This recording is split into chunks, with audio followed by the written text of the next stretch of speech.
اعوذ باللہ من الشیطان الرجیم، بسم اللہ الرحمن الرحیم۔ السلام علیکم ورحمۃ اللہ وبرکاتہ۔ پاک یا علی شان شاہ مدد حق حیدر۔ جی جناب، آج میں ایک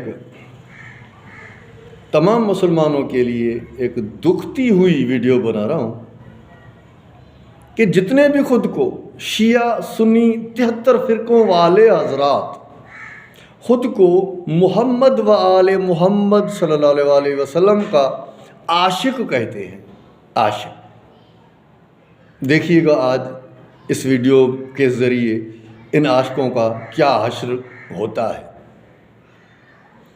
آپ کو پتہ ہے کہ محبت یا عشق یہ تب مانا جاتا ہے جب آپ کوئی امتحان پاس کریں، محبت کا امتحان، عشق کا کوئی آپ امتحان پاس کریں، تبھی آپ عاشق ہیں، تبھی آپ محب ہیں، ورنہ یہ جھوٹے موٹے دعوے اپنے پاس رکھو، اپنی جیب میں رکھو، نہ کرنا کبھی کسی دیوانے کسی ملنگ کے سامنے اتنی بڑی دعویٰ کہ میں عاشق محمد و آل محمد ہوں، میں محب محمد و آل محمد ہوں۔ نا نا نا نا، کیونکہ تو نے ابھی تک امتحان نہیں دیا۔ اے مسلمان، تو کہہ کر میں اس ویڈیو میں بات کر رہا ہوں ان لوگوں سے، کیسے عشق کا امتحان کیسے ہوتا ہے، محبت کا امتحان کیسے ہوتا ہے۔ جناب حضرت ابراہیم علیہ السلام نے جب اللہ پاک سے عشق کا دعویٰ کیا، محبت کا دعویٰ کیا کہ اے میرے اللہ، مجھے آپ سے محبت ہو گئی ہے، تو فوراً اللہ پاک نے فرمایا نا کہ اے حضرت ابراہیم، اگر آپ کو مجھ سے محبت ہو گئی ہے تو اس محبت میں آپ کو امتحان دینے پڑیں گے۔ اگر آپ ان امتحانات میں پاس ہوتے ہیں تو میں آپ کو امام بنا دیتا ہوں، اگر فیل ہوتے ہیں تو خارج کر دیتا ہوں۔ تو چند امتحانات حضرت ابراہیم کے میں یہاں اشارہ دیتا چلتا جاؤں آگے۔ سب سے پہلا امتحان کیا تھا؟ خانہ کعبہ پر کی جگہ پر، ان کے نشانات پر، تب مکہ نہیں تھا، نہ کعبہ پاک بنا ہوا تھا، نہ کوئی وہاں پر کمرہ تھا، خالی ریگستان تھا، وہاں نشان تھے صرف بیت اللہ کے، خانہ کعبہ کے۔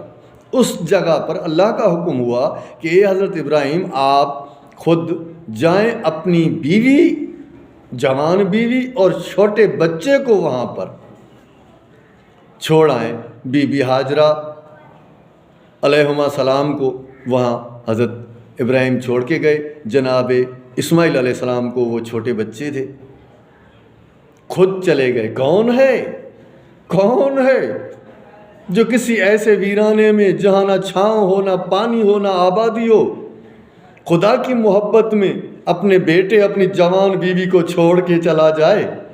یہ ہے محبت، یہ ہے محبت کے امتحان، اس کے حکم پر، اس کے نام پر قربان کرنا پڑے گا۔ آگے پھر دوبارہ جناب ابراہیم کو آگ میں ڈالا گیا، آگ میں ڈالنے کا امتحان تھا، جناب کود گئے۔ تیسرا امتحان کہ اپنے بیٹے کے گلے پر چھری رکھ کر اس کو ذبح کر۔ اب اس کی تھوڑی سی وضاحت میں قرآن پاک سے دیتا چلوں۔ چوتھے پارے کی پہلی آیت ہے کہ جب تک تم اللہ کی راہ میں اپنی پیاری سے پیاری چیز خرچ نہیں کرو گے، تب تک آپ کو کسی بھی نیکی کا بدلہ نہیں ملنے والا۔ کسی نیکی کا بدلہ تب تک نہیں ملے گا جب تک اپنی پیاری سے پیاری چیز اللہ کی محبت میں، خدا کی راہ میں قربان نہ کی جائے، خرچ نہ کی جائے۔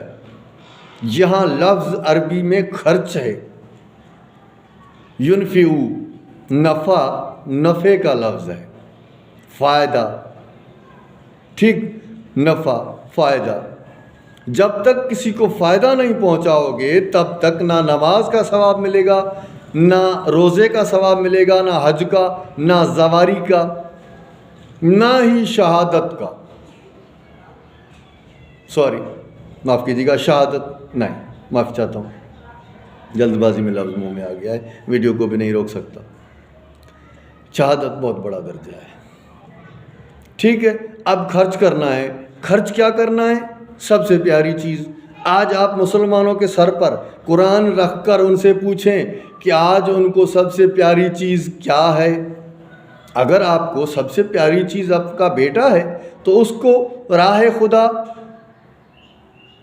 کہیں پر فدیہ کر دو، ہدیہ کر دو، کعبے کی خدمت میں بھیج دو، کربلا مولا حسین کی مزار پر بھیج دو، مدینہ بھیج دو سردار محمد مصطفیٰ صلی اللہ علیہ وآلہ وسلم کی مزار پر، یہ میری پیاری سے پیاری چیز تھی، یہ میں نے دے دی، یا مولا یا خدا آپ کو دیں تو پتہ چلے۔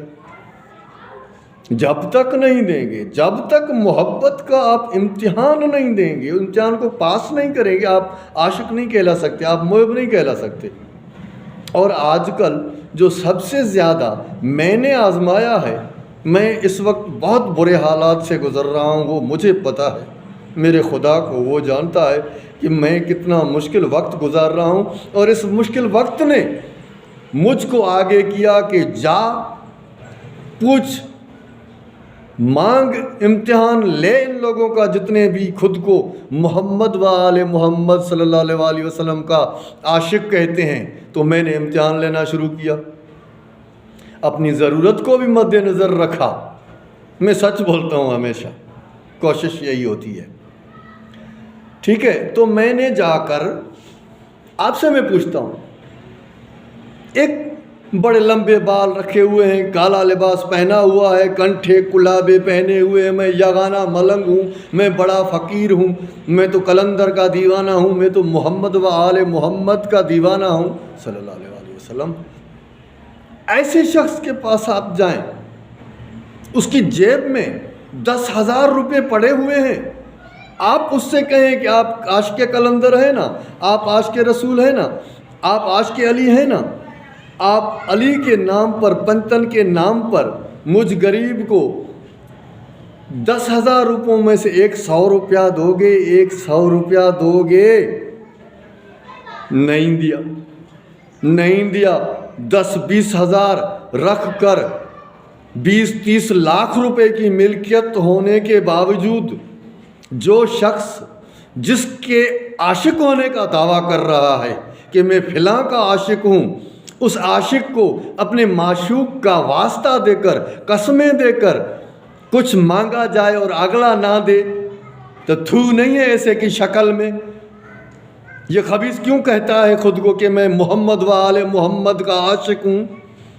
ارے تو اگر ان کا عاشق ہوتا تو ان کے نام پر 10,000 تیری جیب میں تھے، 500 روپے دے دیتا، 100 روپیہ دے دیتا تو فقیر نہیں بن جاتا، تو تنگ دست نہیں ہو جاتا، تیرے پاس ابھی بھی بہت کچھ ہوتا، لیکن شرم نہیں آئی شاید تجھے شرم نہیں آئی۔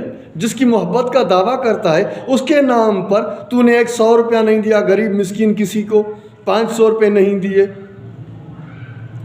تو نے محمد و آل محمد کے واسطے والے کو، اس کے قسم دینے والے کو 1 گھنٹے کے لیے موٹر سائیکل نہیں دی کہ آپ اپنا کام کر کے آئیں۔ پھر اس میں شیعہ ہو، سنی ہو، 73 فرقے ہوں، میں سب کو ایک جگہ پر رگڑوں گا، کیونکہ الحمدللہ کوئی بھی مائی کا لال یہ ثابت نہیں کر سکتا کہ یہ میں خبیث کمینہ ذلیل جاہل ترین شخص نے کبھی کوئی چیز ہوتے ہوئے اپنے مالکوں کے نام پر نہ دی ہو۔ میں ایسے وقت پر لعنت بھیجتا ہوں، ایسے ایمان پر لعنت بھیجتا ہوں، ایسے عشق پر لعنت بھیجتا ہوں۔ دیکھیں، بات کو سمجھیں، جس کے پاس 15 لاکھ گھر میں پڑے ہوئے ہیں، وہ عاشق محمد و آل محمد صلی اللہ علیہ وآلہ وسلم خود کو کہتا ہے، اور انہی کے نام پر دروازے پر آئے ہوئے فقیر کو کہتا ہے معاف کر، نکل جا، چلا جا، نہیں دوں گا۔ تو یار اس کو کم سے کم شرم کر کے ڈوب مرنا چاہیے کہ آج کے بعد تو خود کو عاشق محمد و آل محمد صلی اللہ علیہ وآلہ وسلم نہ کہا کر۔ پھر تو شیعہ ہے، سنی ہے، دیوبندی، بریلوی ہے، حنفی ہے، مالکی، شافعی ہے، جو بھی ہے، جھوٹا ہے تو جھوٹا ہے۔ تو ایک وقت کا کھانا اپنے مالکوں کے نام پر نہیں دے سکتا، تو جھوٹا ہے۔ قرآن کہتا ہے 4 پارے کی پہلی آیت کہ جب تک خرچ نہ کرو گے اللہ کی راہ میں کوئی نیکی کا اجر نہیں ملنا۔ یہ بات خاص نوٹ کریں، اجر ملنا ہی نہیں ہے جو اپنے پیاری سے پیاری چیز راہ خدا میں خرچ نہ کرے۔ اب ایک چھوٹی سی مثال آخری دے کر اپنی ویڈیو کو ختم کرنا چاہوں گا۔ آپ کے کسی کے ساتھ ناجائز تعلقات ہیں، کوئی لڑکی ہے، کوئی عورت ہے، بہت محبت کرتے ہیں آپ اس سے، اس کے بغیر رہ نہیں سکتے، لیکن محبت آپ کی اس کے ساتھ ناجائز ہے۔ اب آپ کو اللہ اور اس کا حبیب کہتے ہیں کہ یہ ناجائز محبت ہے، اس کو چھوڑ دے۔ اب دیکھیں نا، پتہ چلے نا آپ کی محبت کا کہ آپ اپنے مالکوں کے حکم پر اپنی پیاری سے پیاری چیز چھوڑ سکتے ہیں، دے سکتے ہیں۔ اس میں چوری ہو، زنا ہو، رشوت ہو، قتل و غارت ہو، جتنے بھی منکرات دین کے کام ہیں۔ بس مزید کچھ نہیں کہہ سکتا۔ اگر میری اس ویڈیو کی وجہ سے کسی کی دل آزاری ہوئی ہو تو ہونے دیں، مجھے پرواہ نہیں۔ مجھے روزی میرا مالک دینے والا ہے، سانسیں اسی اللہ پاک نے دی ہیں صدقے محمد مصطفیٰ صلی اللہ علیہ وآلہ وسلم کے۔ جب تک وہ چاہیں گے تب تک جیوں گا۔ مولا آپ سب کو سلامت رکھے، اپنا، اپنے بچوں کا، اپنے والدین کا، اپنے وطن پاکستان کا، اپنے دین اسلام کا خاص خیال رکھیے گا۔ اللہ نگہدار، اللہ حافظ۔